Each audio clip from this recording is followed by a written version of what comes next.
के राष्ट्रीय अध्यक्ष जेपी नड्डा ने पिछले दिनों क्षेत्रीय पार्टियों को खत्म करने वाला बयान दिया था, जिस पर खूब सियासत हो रही है। हालांकि जेपी नड्डा के इस बयान पर एलजेपीआर के अध्यक्ष चिराग पासवान ने कोई भी प्रतिक्रिया देने से इनकार कर दिया और कहा है कि बीजेपी की विचारधारा का एक हिस्सा हो सकता है, लेकिन नीतीश कुमार ने मेरी पार्टी को खत्म करने की पूरी साजिश कर दी थी, जिसमें वे कामयाब नहीं हो सके। समाप्त करना है, परिवारवाद वाली जो पार्टी है उसे खत्म करना है। कैसे देखते हैं इसको? देखिए, पार्टियां और नेता सिर्फ और सिर्फ जनता बनाती है।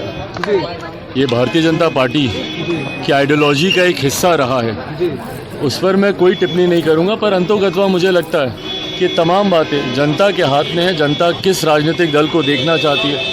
भाई, मेरी पार्टी को समाप्त करने का तो पूरा प्रयास क्या, पूरा षड्यंत्र मौजूदा मुख्यमंत्री के द्वारा रच ही दिया गया था। मेरी पार्टी के 6 में से 5 सांसदों को तोड़ लिया गया। क्या हुआ? समाप्त हो गई। बिहार में जातीय गणना के आंकड़े पर सत्ताधारी दल आरजेडी के एक और एमएलसी ने सवाल उठाया है।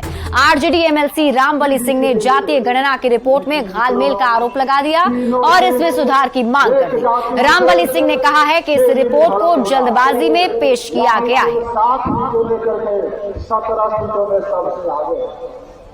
आपको बता दूं, लेकिन इस गणना को भी अगर हम माने तो सबसे बड़ा ग्रुप अति पिछड़ा ही है। तो अति पिछड़ा को सत्ता की बात होनी चाहिए। 1 नंबर का कुर्सी अति पिछड़ा को मिलना चाहिए। और अब अति पिछड़ा जाग गए हैं। हर जिले में, हर कस्बे में, हर पंचायत में अति पिछड़ा वर्ग के लोग समझदार हो गए हैं कि अपने साथ जो नाइंसाफ़ी हो रही है, जो हकमारी हो रही है, उसको अब समझने लगे हैं। मैंने भी कहा है कि अगर जातीय गणना में कोई घालमेल नहीं है तो सरकार बूथ वार्ड वाइज इसकी जो है सूची प्रकाशित करे, या फिर जिनको ऑफिस में बैठ करके मैनिपुलेशन हो गया है, संख्या अचानक बढ़ा दी गई है, उनको भी पोल खुल जाएगी और जो संख्या का जो संशोधन होगा उस संख्या का जो है वो प्रकाशित करके लोगों के बीच में लाए। इतना हड़बड़ी की क्या जरूरत है? जल्दी में जनगणना का रिपोर्ट जारी किया गया, ये मानते हैं? जनगणना के रिपोर्ट के पीछे कहीं न कहीं राजनीतिक साजिश है।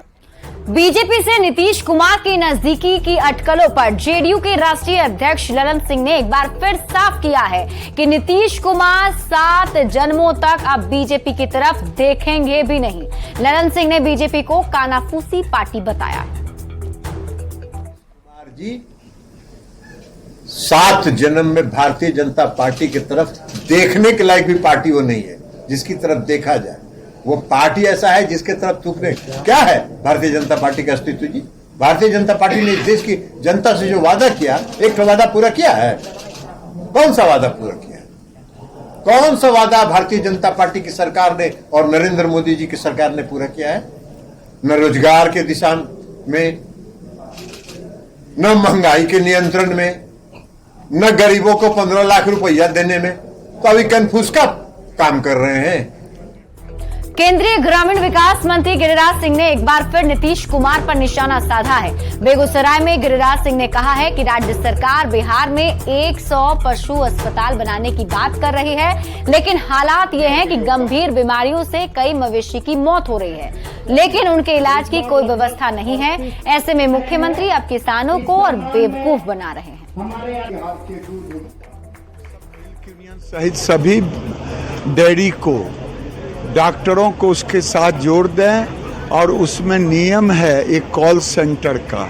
नीतीश बाबू, इससे आपके पशुओं का इलाज हो जाएगा।